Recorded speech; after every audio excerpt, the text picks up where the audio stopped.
मेरे साथ इस समय आप नरेश अरोड़ा को देख रहे हैं। नरेश अरोड़ा नाम सुनकर हो सकता है कि आप ना पहचान सकें कि नरेश अरोड़ा कौन है, लेकिन नरेश अरोड़ा डी के शिव कुमार का कर्नाटका के चुनाव का पूरा कैंपेन संभाल रहे थे। डिजाइन बॉक्स नाम की एक कंपनी है। दूसरे पीके हैं क्या? हाँ, ये दूसरे पीके ही हैं। दरअसल पीके ने इलेक्शन स्ट्रेटेजिस्ट के तौर पर पूरे देश में जो नाम कमाया था, उसके बाद वो राजनीति में चले गए, फिर कांग्रेस में उनकी जाने की बातें चल रही थी। हाल के दिनों में नरेश अरोड़ा एक नए पीके बनकर उभरे हैं। मुझे नहीं पता पीके से उनको तुलना पसंद आएगी या नहीं आएगी, लेकिन सारे विश्लेषक पीके से ही तुलना कर रहे हैं, प्रशांत किशोर से उनकी। नरेश अरोड़ा ने कांग्रेस के और भी कई कैंपेन्स को अपना जोर दिया है, अपना दिमाग उसमें लगाया है, अपनी क्रिएटिविटी उसमें दिखाई है। नरेश अरोड़ा, नरेश स्वागत है आपका न्यूज़ 24 पर।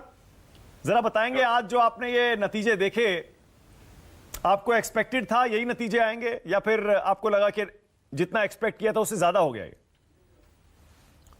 नहीं मानक जी, हमारा नंबर तो 141 था इंटरनली, जो बहुत बार ऑन रिकॉर्ड डी के शिव कुमार जी ने बोला भी और हमने भी उसके बारे में काफी चर्चा की है।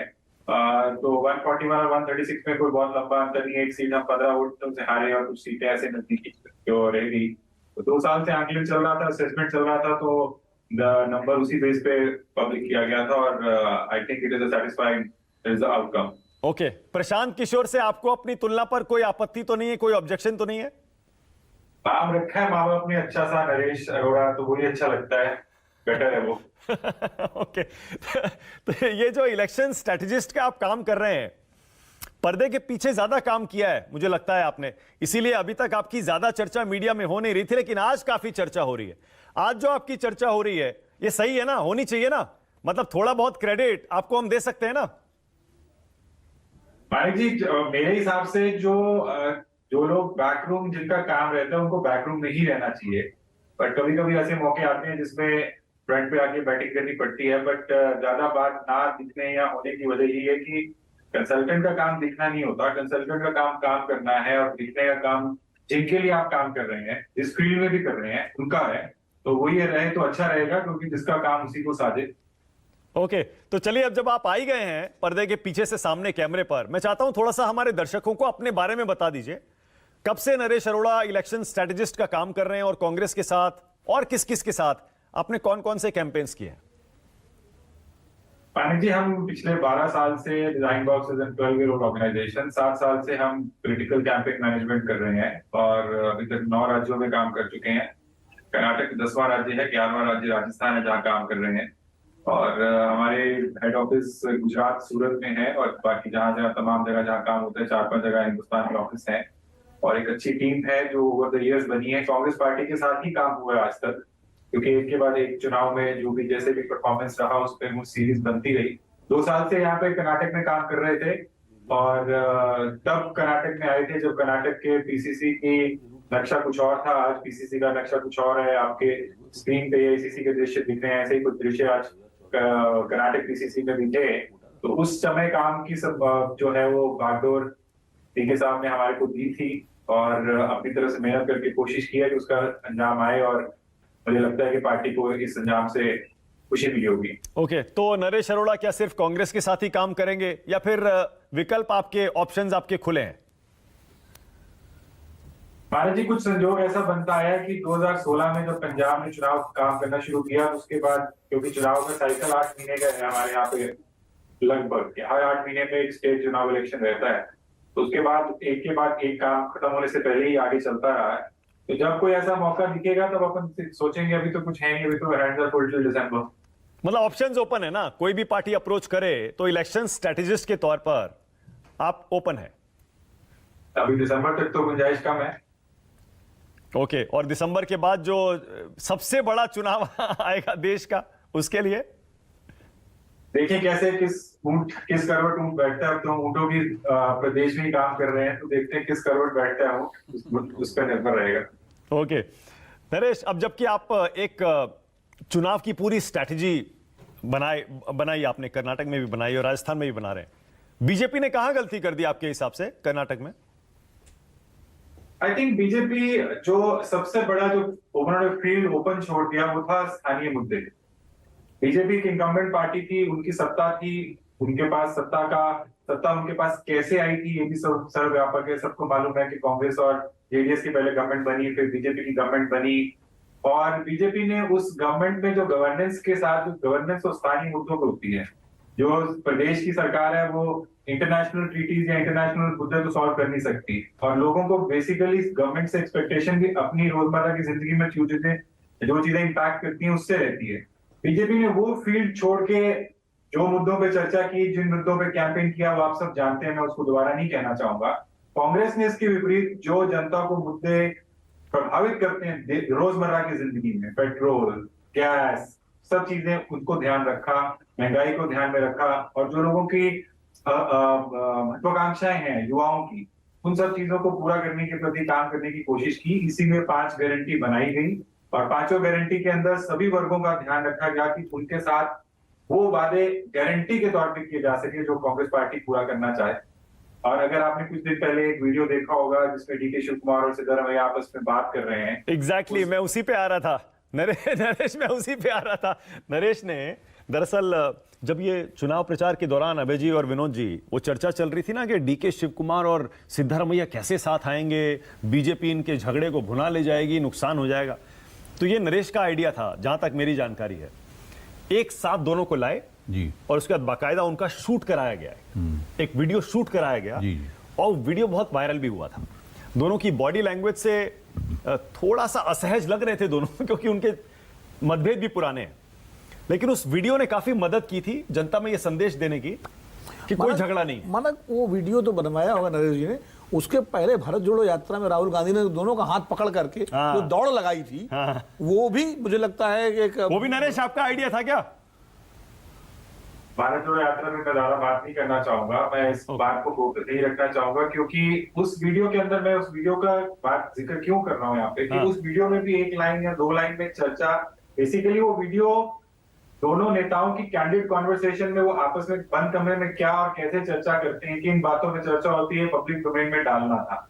उसमें एक बड़ी इंपॉर्टेंट बात उन दोनों ने बोली कि हमारे को पहली कैबिनेट मीटिंग में 5 गारंटी को इंप्लीमेंट करने की कोशिश करनी है, क्योंकि जनता की हमारे से अपेक्षाएं बहुत ज्यादा है, और खासकर महिलाओं की, क्योंकि 5 गारंटियों को अगर आप देखें तो उन गारंटियों का तवज्जो सबसे ज्यादा जो है वो गृहिणियों पे, किचन पे और महिलाओं पे दिया गया है। तो गारंटियों के प्रति जो कमिटमेंट है, वो कमिटमेंट कांग्रेस पार्टी के दोनों जो दिग्गज नेता हैं, सीएलपी अध्यक्ष और पीसीसी प्रेसिडेंट, वो दोनों की वहां पर उस वीडियो में दिखी, और उसका वोटरों पे कहीं ना कहीं इम्पैक्ट भी हुआ नजर आता है। अच्छा, अब नरेश अरोड़ा ने एक और आइडिया निकाला है अभय जी। अभी राजस्थान में महंगाई राहत कैंप शुरू किए हैं, वो भी मेरे ख्याल से नरेश का ही आइडिया है। अशोक गहलोत महंगाई राहत कैंप लगवा रहे हैं, सस्ती चीजें मिलती हैं। राज्य सरकार सोचिए, राज्य सरकार सब्सिडाइज महंगाई राहत कैंप लगा रही है। ये मास्टर स्ट्रोक साबित हो सकता है। ये वहाँ जगह जगह जहाँ पर कैंप लग रहे हैं वहाँ जो लोग जाते हैं तो काफी कम दाम पर जो है उनकी जरूरत है। मतलब समझ नरेश, ये रिस्की आइडिया नहीं है कि सरकार, रूलिंग पार्टी खुद महंगाई राहत कैंप लगा रही है। अरे जी, उसके पीछे का आइडिया ये है कि अशोक गहलोत जी ने वहां पे 4 साल में बहुत सारी जन कल्याणकारी योजनाओं का जो है वो अनाउंसमेंट किया। हमने जब अपने सर्वे में देखा कि वो योजनाएं क्या उतने लोगों को जिनके लिए बनाई गई है, 1.1 करोड़ 60 लाख परिवारों को मिल पा रही है, तो उसमें मालूम पड़ा कि कुछ निराशा है और कुछ मिलने में समय लगता है, क्योंकि ब्यूरोक्रेटिक सेटअप ऐसा रहता है। तो उसके महंगाई राहत कैंप का जो है सुझाव था, और महंगाई राहत कैंप में 10 गारंटी कार्ड, 10 योजनाओं का लाभ, आप वहां पे एक महंगाई राहत कैंप में जाने पे आपका एक जनाधार नंबर होता है जो राजस्थान सरकार का खुद का आधार नंबर है, वो आप एंटर करते हैं तो वहां पे आपको मालूम पड़ता है कि आप किन किन योजनाओं के लाभार्थी हैं, और उन योजनाओं का 5 मिनट में पंजीकरण होकर गारंटी कार्ड आपके हाथ में थमा दिया जाता है। और ये नहीं कहा जाता कि गारंटी कार्ड लेके जाइए, ये योजना लागू करेंगे, आपको गारंटी कार्ड मिला, आपकी योजना चालू। 18 दिन उस कैंप को हो चुके हैं, आज 19वां दिन है। 84 लाख पीपल, 84 लाख लोग अपने घरों से निकलकर लाइन में लगकर वो गारंटी कार्ड ला चुके हैं। 4 करोड़ से ऊपर गारंटी कार्ड लोग अपने घर जा चुके हैं, और उनकी योजनाएं इमीडिएटली चालू होती हैं। और ये सब योजनाएं जो है महंगाई के दौर में, क्योंकि स्टेट गवर्नमेंट ने तो 4 साल 4.5 साल के बजट में, 5 साल के बजट में कोई नया कर नहीं कराया था, तो उनपे किसी भी तरह से महंगाई का आरोप नहीं लग सकता। तो महंगाई अगर हुई तो किसी और सेंट्रल पॉलिसीज की वजह से है या केंद्र की नीतियों की वजह से है, उसके ऊपर भी आक्रमण है एक तरह से, आप अगर समझ के चलें। और जनता को जो है वो, चाहे वो 500 रुपए में सिलेंडर हो, जो राजस्थान देश का पहला प्रदेश है जहां पे मिल रहा है, चाहे वो 100 यूनिट बिजली हो, चाहे उसके अंदर पेंशन हो, चाहे उसके अंदर 2000 यूनिट एग्रीकल्चर फीड सब्सिडी हो, तो ये बहुत सारी योजनाएं हैं जिससे लोगों को, और एक भी आज तक टचवुड कोई ऐसी शिकायत नहीं आई है किसी कैंप से। 40,000 कर्मचारी काम कर रहे हैं सरकार के, और 84 लाख लोग अपना बेनिफिट ले चुके हैं। हमारा टारगेट 1.5 करोड़ परिवार है 2 महीने में, पर मुझे लगता है हम 1 महीने में ही पूरा कर लेंगे। अच्छा, 2 सवाल है मेरे नरेश आपसे, और उसके बाद मुझे पता है आप भी आज काफी थक गए होंगे, बल्कि आपके लिए तो पिछले 2-3 महीने काफी थकाऊ रहे हैं। क्या राहुल गांधी की इमेज, क्योंकि आप इलेक्शन स्ट्रेटेजिस्ट हैं और आप मीडिया इमेजरी भी समझते हैं, सोशल मीडिया और सब कुछ, क्या राहुल गांधी जिनकी छवि अभी है भारत जोड़ो की यात्रा के बाद लोग कहते हैं सुधरी है, क्या वो प्रधानमंत्री बन सकते हैं क्या? मानक जी, आप और मैं भी बन सकते हैं इसमें। जब हमारे देश का संविधान ये अधिकार देता है कि कोई भी 18 साल से ऊपर या 25 साल से ऊपर जो चुनाव लड़के वो प्रधानमंत्री की दावेदारी कर सकता है, तो क्यों नहीं। और वो एक राजनीतिक पार्टी के, देश की सबसे बड़ी राजनीतिक पार्टी के अध्यक्ष रहे हैं और उनका चेहरा है, तो क्यों नहीं बन सकते। अच्छा, मैं घुमा के पूछता हूं, आपने डॉज कर दिया। क्या नरेंद्र मोदी को हराया जा सकता है लोकसभा चुनाव में, पीएम पद के लिए जो चुनाव होगा उसमें? कर्नाटक में चुनाव उन्हीं के बेस पे लड़ा गया था, तो चुनाव तो, अगर इंदिरा गांधी चुनाव हार सकती हैं, तो चुनाव तो जनता के हाथ में है। जनता का मन कब बदल जाए, पर वो तो कर्नाटक का चुनाव तो सीएम के लिए हुआ था, जब पीएम के लिए होगा तो उनके सामने कोई नहीं है पूरे देश में, सब ये कहते हैं। देखिए मानिक जी, इसमें लोग अपने आप आ जाते हैं, और ये उदाहरण बहुत बार दिया जाता था कि शेडा पर, फिर भी मैं एक बार दोबारा दे देता हूं कि जब शीला दीक्षित 15 साल आपके जहां बैठे हैं, आप दिल्ली में जब शासन कर रही थी, तब भी कोई चेहरा नहीं था सामने। चेहरे पैदा हो जाते हैं, चेहरे की बात नहीं है, जनता का मूड होना चाहिए। बट इसमें एक सीरियस नोट पे बात यह है कि जब आप ऑल्टरनेटिव प्रेजेंट करेंगे, जब तक ऑल्टरनेटिव प्रेजेंट नहीं किया, तो आप एक्सपेक्ट नहीं कर सकते कि ऑटोमेटिकली काम हो जाएगा। बीजेपी के सामने चुनाव इसीलिए लड़ना मुश्किल होता है कि कोई पार्टी ऑल्टरनेटिव बनने की कोशिश नहीं करती, और ऑल्टरनेटिव बनने के लिए आपको एक बात दीवार पे लिख के समझनी पड़ती है कि पॉजिटिव एजेंडा से चुनाव जीते जाते हैं, नेगेटिव से नहीं जीते जाते। Negative campaigns, negative agendas only get you headlines, positive agenda, positive campaigns get you votes. लोग 2014 में अगर चुनाव कांग्रेस पार्टी हार रही थी, तो उसका बहुमत या उसका जो पैमाना था, इतना बड़ा अच्छे दिन के कारण हुआ, क्योंकि लोगों को आज ये बात चाहिए कि जब वो ईवीएम का बटन दबाएं तो उनको क्या मिल रहा है, उनकी जिंदगी में क्या बदलाव आ रहा है। जब तक आप ये एक्सप्लेन नहीं कर पाएंगे, आप किसी भी मुद्दे पे जितनी मर्जी प्रोपेगेंडा, एडवर्टाइजमेंट कर लीजिए, जनता उसके साथ कनेक्ट नहीं करने वाली। ओके, मैं एक और मुश्किल सवाल पूछ रहा हूं आपसे। 2 मुश्किल सवाल थे, एक और। सीएम कौन बनना चाहिए या कौन बनेगा कर्नाटक में? बनेगा तो कल पता चलेगा, बनना कौन चाहिए मैं आज बता देता हूं कि जो आदमी पिछले 3 साल से सोया नहीं है और पार्टी को उस हालात में उसने संभाला जब उसको एक तरफ डिप्टी चीफ मिनिस्टरशिप दी जा रही थी और दूसरी तरफ जेल, और वो जेल गया, 6 महीने जेल रहा। जेल से आने के बाद करंट पीसीसी प्रेसिडेंट ने रिजाइन कर दिया था, सीएलपी लीडर ने रिजाइन कर दिया था, सरकार गिर गई थी, सब कुछ हो चुका था। उस समय उन्होंने संभाला, और मैंने पिछले 2 साल में मैं उनके साथ रहता हूं, लगभग उनके घर में रहता हूं, ऐसा समझ के चले। मैंने उनको एक दिन भी ऐसा नहीं सुना कि आज छुट्टी कर लेते हैं नरेश, या आज आराम कर लेते हैं, ये काम आज नहीं कल करेंगे। तो ये आदमी जिसने इतना काम किया है, पर्सनल सेक्रीफाइस किए हैं, आपने उनको देखा होगा, इमोशनल भी हुए, तो मेरा मत उनको, और मेरे ख्याल से पार्टी को या जो भी इसके अंदर निर्णायक लोग हैं, उनको ये ध्यान रखना चाहिए कि कौन आदमी इसको आगे भी लेके जा सकता है, क्योंकि आगे की भी चुनौतियां बहुत बड़ी हैं पार्टी के लिए। ओके, बस एक जाते जाते एक और चीज जो मेरे जहन में आ गई नरेश, बहुत सारे लोग कहते हैं, बहुत सारे पत्रकार भी कहते हैं कि इलेक्शन स्ट्रेटेजिस्ट कुछ नहीं होता, इलेक्शन स्ट्रेटेजिस्ट कुछ नहीं होता। जनता अगर मन बना लेती है तो जो पार्टी जीतनी होती है वो जीत जाती है, हारने वाली हार जाती है। इलेक्शन स्ट्रेटेजिस्ट का कोई रोल हिंदुस्तान की पॉलिटिक्स में नहीं है, इलेक्शन में नहीं है। आप क्या कहते हैं? इलेक्शन स्ट्रेटेजिस्ट वर्ड जो है वो यूज किया जाता है, वो मेरे ख्याल से वर्ड एक गलत टर्मिनोलॉजी है। हम लोग एक नया पर्सपेक्टिव, एक डिफरेंट पर्सपेक्टिव प्रेजेंट करते हैं।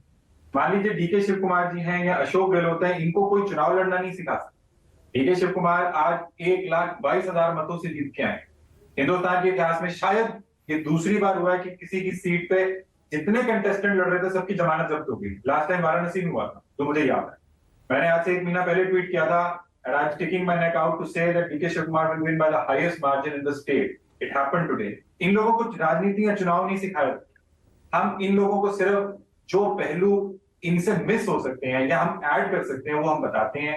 अब ये उनके ऊपर निर्भर करता है कि वो अपने एक्सपीरियंस से, अपने परिपक्वता से देखें कि क्या ये हमारे उपयोग में आ सकती है चीज। अगर उनको लगता है तो वो वर्क करती है, तो उससे उनका कॉन्फिडेंस बढ़ता है, उनका कॉन्फिडेंस हमें बढ़ता है। Okay, all right, thank you so much, बहुत धन्यवाद नरेश अरोड़ा, चुनाव राजनीतिज्ञ, चुनाव रणनीतिकार, इलेक्शन स्ट्रेटेजिस्ट, कुछ भी इनको कह लीजिए, लेकिन आज काफी राहत में लग रहे हैं क्योंकि इनके नेता डीके शिव कुमार खुद भी जीते हैं और कांग्रेस पार्टी भी बड़े बहुमत से आई है।